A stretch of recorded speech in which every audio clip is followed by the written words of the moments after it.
Hello, everyone, and welcome back to Kentucky Garden Gal. This is Nancy, and I'm going to talk a little loud because I hear a neighbor is using a chainsaw, so I hope this isn't interfering with the video. But today we are going to be planting up Jerusalem artichokes. Now, if you were like me, you had never even heard of this plant before. But my sister went to a foraging class in Middle Tennessee, and she texted me and said, "Hey, I'm bringing you back some Jerusalem artichokes." And I thought, oh, great, what is that? Let me do some research. So I began to study about these, and I was very excited to get a hold of these, get these started, to have these as part of my garden. So the first thing that we have to know is that they are actually grown, it's a root crop. You eat their tubers. There are two kinds, the red-skinned and the white-skinned, and they are actually part of the sunflower family. So this flower that you see here will grow to be between 8 and 10 feet tall, and it'll have beautiful yellow flowers in it. So as I was doing my research for this, I posted the question in one of the gardening groups, a Facebook gardening group, and I said, hey, I'm getting ready to plant Jerusalem artichokes. What do I need to know?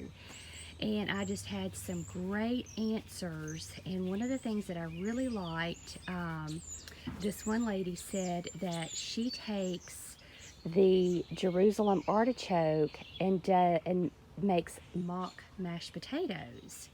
And I have actually done that with cauliflower, where we've had cauliflower, half mashed potatoes, which cuts out half the calories and starch, and you can't even tell the difference. And she said that she does the same thing with the Jerusalem artichoke. She just cooks it up, and then she'll use half potatoes, half Jerusalem artichokes to make mashed potatoes. So if you just want to eat your tubers, like if they're small, you can roast them. They have sort of a nutty flavor and the consistency of a chestnut. So like you could also put it in, I know I make different dips that I put the water chestnuts in, and you could substitute the Jerusalem artichoke for that. So let's see, they need full sun. This is where I'm going to plant them, out in the potager. And I like to recycle, repurpose, and reuse, keep things out of the landfill. And this is ugly, but it is completely usable and absolutely perfect for what I'm doing. This is an old fire ring that I used, and I've got it full of good soil with lots of rich compost. It's in full sun, and in just a minute we'll break these up and start planting with these. Now, the Jerusalem artichoke is also known as sunroot, sunchoke, wild sunflower, or earth apple. So you may know it by that name. That's also what it's called. But let's get these in our container. I have broken these up. They were in that pot for maybe 3 weeks. Not long at all. And you can see how these things have multiplied and grown. But that's probably the biggest tuber right there. And that you could harvest that. So these are considered invasive, and that's the reason I am planting them in a container. And they will seed, they will grow from the tubers. So if there's any bit of this tuber left, like that tuber that I accidentally broke into, I'm going to plant that, and that will make a whole nother plant right there. And they will also produce seed, and then the seed will spread. So I think I'm just going to keep mine contained in this container. And the good thing is that I can lift it up to harvest if needed. But when I go to plant, I'm going to plant them no more than 5 inches deep and 12 to 14 inches apart. And we will I have 5 good roots here, and we will fill this up and we'll watch this grow. Like I said, it will eventually produce yellow flowers that'll be 8 to 10 feet tall. And then this fall, we'll be able to dig them and eat the roots. So let's get planting. It did not take long to get those planted. It rained last night, so my soil was just nice and loose, and I just literally dug a hole with my hand. I didn't even use a trowel. So we pop those in. We're going to give them a good drink. And as we go through the summer and we're looking at other things in the garden, I'll make sure and show you what the Jerusalem artichokes look like. So they're here. Right next to it are the cucumbers that I grew from seed. And those are just looking excellent. Those are just going to go right up this trellis, which the clematis is going to share with it looks like, but it'll all be pretty. It'll be a nice pretty jumble of plants and cucumbers. And then over here, you know how proud I am of this foxglove. I know you all are thinking, what in the world is her obsession with the foxglove? But when you try so hard for so many years to grow something and it just evades you, it is such a neat thing when you figure it out. You figure out what this plant likes. The foxglove is a biannual, which means that you will plant it one year and you're going to get this foliage that you see right here, and then the second year it produces your flower. So how do you make sure that you have a constant show of flowers from foxglove? Well, I have dedicated this bed. It's also sharing it with the lavender that's doing so well. So the seeds will drop from the plant, and we will have baby foxglove coming up. So basically you have to think of, I kind of have to plant this twice a year in order to stay, if I want to keep blooms.